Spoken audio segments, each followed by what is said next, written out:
Mister Ahmad علی، السلام علیکم جناب، کیا حال چال ہے؟ خیریت سے ہیں؟ وعلیکم السلام ٹھیک ہیں آپ؟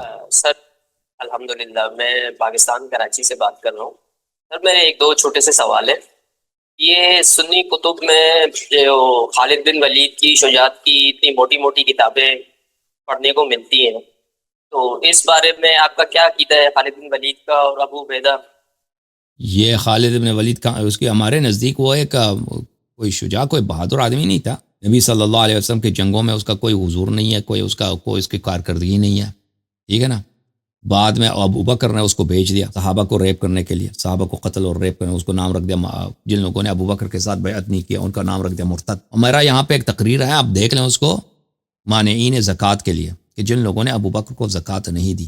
خالد بن ولید کیا کرتا تھا؟ خالد بن ولید فوج کے ساتھ لے کے جاتا تھا رات کے، وہ بھائی میں کوئی قبیلہ ہے مسلمانوں کا، وہ رہ رہے ہیں بھائی عرب میں سہرا، یہ رات کو جاتے تھے وہ قبیلے کے باہر، وہ بیچارے وہ تو جنگ کے لیے تیار تو نہیں تھے قبیلے والے۔ اب ایک فوج آ گئی باہر سے، وہ قبیلے میں فرض کریں اس میں 20 آدمی مر، 20 فیملیز ہیں، 40 آدمی وہاں پہ مرد ہیں، یہ لوگ 1000 آدمی آ جاتے ہیں، رات کی تاریکی میں گھیر لیتے ہیں اس کو، پھر حملہ کرتے ہیں، ان کے مردوں کو ذبح کرتے ہیں، عورتوں کے ساتھ یہ زیادتی کرتے ہیں، اور ان کے مال وغیرہ جو ان کا نام کیا رکھا تھا؟ مرتد رکھا تھا ان لوگوں نے۔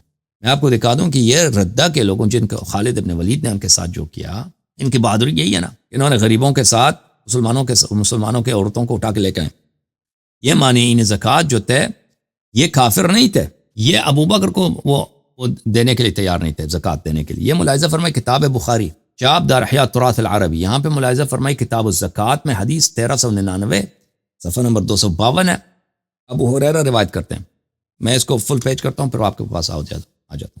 ابو بکر پیغمبر صلی اللہ علیہ وسلم کی جب وفات ہوئی ہے، وکان ابو بکر رضی اللہ عنہ، اور ابو بکر خلیفہ بن گئے، وکفر من کفر من العرب، اور کافر بن گئے عرب میں سے جو کافر بن گئے۔ یہ جو کافر بن گئے یہ کیسے لوگ تھے؟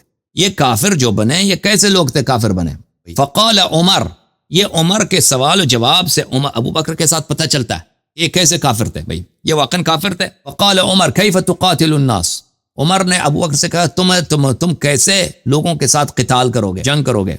وقد قال رسول اللہ صلی اللہ علیہ وسلم، رسول اللہ صلی اللہ علیہ وسلم نے فرمایا امرت ان اقاتل الناس حتى يقولوا لا الہ الا اللہ، اللہ نے مجھے حکم دیا ہے کہ میں ان لوگوں کے ساتھ اس وقت تک جہاد کروں، قتال کروں جب تک وہ لا الہ الا اللہ کہہ دیں، محمد رسول اللہ صلی اللہ علیہ وسلم کہہ دیں۔ فمن قالها، جو یہ کہہ دیں، فقد عصم منی ماله ونفسه الا بحقه وحسابه على اللہ، جو لا الہ الا اللہ محمد رسول اللہ صلی اللہ علیہ وسلم کہہ دیں میں اس کے ساتھ قتال نہیں کروں، اور اس کا جان و مال محفوظ ہے، مگر یہ کہ وہ اگر کسی کا قتل کر دیں تو اس کا قصاص ہوگا۔ اس سوال و جواب سے آپ خوب بخوبی اندازہ لگا سکتے ہیں کہ جن کو یہ کافر کہتے تھے وہ سب کلمہ خوان تھے، وہ منکر نہیں تھے، مرتد نہیں بنے تھے بھائی۔ اور یہ جو کہتا ہے نا ابو ہریرہ کہتا ہے کفر من کفر من العرب، عرب میں سے جو کافر بنے وہ کافر بنے، یہ ان کا کفر کیا تھا؟ ان کا کفر یہ کفر نہیں تھا کہ وہ مرتد بن گئے، نہیں، وہ کلمہ گو تھے۔ اگر وہ کافر بنے تھے تو عمر یہ جملہ کیوں کہتا ہے؟ عمر کا یہ جملہ کہ بھائی ابو بکر اس پہ اعتراض کرتا ہے کہ تم لوگوں سے کس مجوز پر ان کے ساتھ قتال کرو گے، تیرا اس قتال کا جواز کیا ہے؟ پیغمبر صلی اللہ علیہ وسلم فرماتے ہیں کہ جب تک کلمہ پڑھتے ہیں، جب میں لوگوں سے اس وقت تک جہاد کرتا ہوں جب تک وہ کلمہ پڑھتے ہیں، جب انہوں نے کلمہ پڑھ دیا ان کا جان و مال محفوظ ہے۔ فقال واللہ لأقاتلن من فرق بین الصلاة والزکاة، اللہ کی قسم قتال کروں گا جو نماز اور زکوٰۃ کے درمیان فرق ڈالتا ہے۔ پتہ چلے نمازی بھی جن کو خالد ابن ولید کو بھیجا ابو بکر نے کہ ان کو قتل کرو، ان کے عورتوں کو اٹھا کے لے کے آؤ، یہ سب نمازی تھے، صرف یہ زکوٰۃ نہیں دیتے تھے ابو بکر کو۔ فإن الزکاة حق المال، زکوٰۃ مال کا حق ہے۔ واللہ لو منعونی عناقا كانوا يؤدونها الى رسول اللہ صلی اللہ علیہ وسلم، اللہ کی قسم اگر وہ ایک بکری وہ پیغمبر کو دیتے تھے، اگر مجھے نہ دیں، اگر ایک بکری بھی مجھے جو رسول اللہ صلی اللہ علیہ وسلم کو دیتے تھے مجھے نہ دے تو میں ان کے ساتھ قتال کروں گا۔ لقاتلتهم على منعهم، میں قتال کروں گا کہ تم مجھے بکری کیوں نہیں، پیغمبر کو دیتے تھے مجھے نہیں دیتے۔ پتہ کیا چلا میرے عزیزوں؟ یہ واضح ہے کہ یہ جن لوگوں کو انہوں نے مرتد کہا ہے ابو بکر نے، اور ان کے ساتھ قتال کیا ہے، ان کے مردوں کو انہوں نے قتل کیا، ذبح کیا، عورتوں کو اٹھا کے لے کے آئے، اپنے اندر تقسیم کیا، اپنے درمیان ان کے مال کو انہوں نے مال غنیمت سمجھ کر اپنے درمیان تقسیم کیا، صحابہ کے درمیان، مدینے میں مہاجرین انصار کے درمیان، یہ سب کلمہ خوان تھے، یہ سب نمازی تھے۔ انہوں نے ابو بکر کو زکوٰۃ نہیں دی۔ ابو بکر کو کیوں زکوٰۃ دیتے بھائی؟ اب پیغمبر نے کوئی حکم دیا تھا کہ ابو بکر کو تم نے زکوٰۃ دینا؟ ابو بکر نے کو رسول اللہ صلی اللہ علیہ وسلم نے کوئی خلیفہ بنایا تھا یہ لوگ ابو بکر کو دے دیں؟ یہی حدیث مسلم میں بھی ہے میرے محترم ناظرین، صحیح مسلم چاپ دار الفکر سنہ 2003 میں چھپی ہے بیروت لبنان میں، صفحہ نمبر 40 میں، یہ حدیث نمبر 23، حدیث نمبر 20 بلکہ وہی حدیث ہے بھائی جو بخاری سے میں نے بھی آپ کو پڑھ کے سنایا۔ یہ کتاب ہے احکام القرآن یا ابی بکر الجساس. ابو بکر رازی جساس احناف کا بہت بڑا مجتہد تھا بغداد میں 4 صدی کے ابتدا میں. کتاب چھپی ہے بیروت دار حیات تراث میں سنہ 1992 میں. اس میں ملاحظہ فرمائیے یہاں پر صفحہ نمبر 271 میں جن لوگوں نے ابو بکر نے ان کو مرتد کیا کہ ان کو قتل کیا خالد بن ولید کو بھیج کے. سیف اللہ ہے بھائی. سیف اللہ نے کیا کن لوگوں کو بھیجا؟ انہوں نے ان کا یہ کہنا تھا قال یا ابا بکر نحن نزکی ولا ندفعها الیک. لوگوں نے کہا تھا بھائی ابو بکر ہم زکات دیتے ہیں آپ کو نہیں دیں گے. بھائی آپ کو کیوں زکات دیں؟ آپ کو کیوں زکات دیں؟ بھائی آپ کو کس نے خلیفہ بنایا؟ مدینے والوں نے خلیفہ. ہم مدینے والے نہیں ہیں. پیغمبر نے تو نہیں بنایا نا. جب تک پیغمبر زندہ تھے ہم پیغمبر کو دیتے تھے. آپ کون ہے بھائی آپ کو زکات دے دیں؟ فقال لا والله حتى اخذها كما اخذها رسول الله صلی اللہ علیہ وآلہ واضعها مواضعها. ابو بکر نے کہا نہیں ہو سکتا. آپ پیغمبر کو دیتے مجھے نہیں دیتے. اللہ کی قسم جب تک جس طرح نبی صلی اللہ علیہ وسلم کو دیتے تو مجھے بھی اسی طرح نہ دو. میں تمہارے سے قتال کروں. پھر خالد ابن ولید کو قتل عام اور ریپ کے ریٹ اس پر اس نے بھیجا. اور اگلے صفحے میں وہ فرماتے ہیں صفحہ نمبر 272 میں فاخبر جميع هؤلاء الرواة ان الذين ارتدوا من العرب انما كان ردتهم من جهه امتناعهم من اداء الزكاه.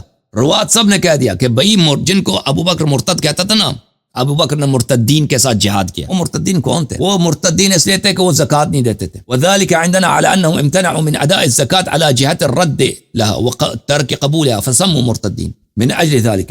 انہوں نے ہم ان کو مرتد اس لیے کہتے ہیں کہ جس طرح ان کو زکات دینا چاہیے اس طرح نہیں دیتے تھے. یعنی ابو بکر کو نہیں دیتے تھے. ابو بکر کو یہ لوگ ٹیکس نہیں دیتے تھے اس لیے مرتد بن گئے. وكانوا معترفين بوجوبها لانهم قالوا بعد ذلك نزکی ولا نؤدیها الیک. یہ زکات کے منکر نہیں تھے. زکات کہتے تھے ہم زکات دیں گے لیکن ابو بکر کو نہیں دیں گے. اپنے قوم میں جو لوگ فقیر فقراء ان کو دیں گے. آپ کو کیوں دیں ابو بکر کو؟ اچھا سمجھ میں آئی نا بات آپ کو. یہ خالد ابن ولید کا کردار ہے بھائی. اوکے میرے بھائی. جی لیاری صاحب تو ایک سوال اور ہے میرا اس میں. جی یہ جو سیاہ علم ہے اس کے علاوہ بھی کوئی علم کے مطلب رنگ ہوا کرتے تھے؟ مجھے یاد نہیں ابھی. یہ سیاہ غم کے لیے کرتا ہے نا غم کے لیے. نہیں جیسے آپ نے اپنی ویڈیوز مجھے یاد مجھے ابھی ذہن میں نہیں ہے. علم کا اور رنگ بھی ہوتے تھے یعنی علم کے کون سے رنگ ہوتے تھے مجھے یاد نہیں ابھی فی الحال. اوکے اچھا اہل سنت میں نے یہ دیکھا ہے کہ مطلب صحابہ کی شجاعت کی اور ہر طرح کی یعنی کہ ان کی بہت تعریفیں کی گئی ہیں لیکن اہل بیت کا ذکر بہت کم ملتا ہے. جی تو اس کی کیا وجوہات ہے؟ یہ بغض اہل بیت ہے یا انہوں نے مطلب راویوں نے لکھا نہیں؟ ان کا کام نہیں بنتا نا. وہ اگر اہل بیت علیہ السلام کا حق بتا دیں تو پھر ابو بکر عمر کہاں جائیں؟ ان کی خلافت کہاں جائے گی بھائی؟ اگر ان کا حق بتائیں گے نا تو ابو بکر عمر کا کیا بنے گا؟ ٹھیک ہے نا بھائی. مذہبی باطل ہو جائے گا. ان کا مذہبی کا بقا اسی بات پہ کہ اہل بیت علیہ السلام کے حقوق کو اور ان کے مرتبے کو اور ان کے مقام کو مخفی رکھا جائے. صحیح ہے کہ نہیں بھائی؟ جی جزاک اللہ. اللہ تعالیٰ آپ کو عزت دے. تھینک یو میرے بھائی. اوکے میرے محترم ناظرین اللہ تعالیٰ آپ سب کو عزت دے. ہم دو عزیزوں اب آپ سے خداحافظی کرتے ہیں ٹھیک ہے نا. اب 2:30 بج گئے بھائی. اللہم صل علی محمد وعلی محمد. اللہم کن لولیک الحجۃ ابن الحسن صلواتک علیہ وعلی آبائہ فی هذه الساعة وفی کل ساعة وليا وحافظا وقائدا وناصرا ودليلا وعينا حتى تسكنه أرضك طوعا وتمتعه فيها طويلا. اللهم صل على علي مولا علي مولا علي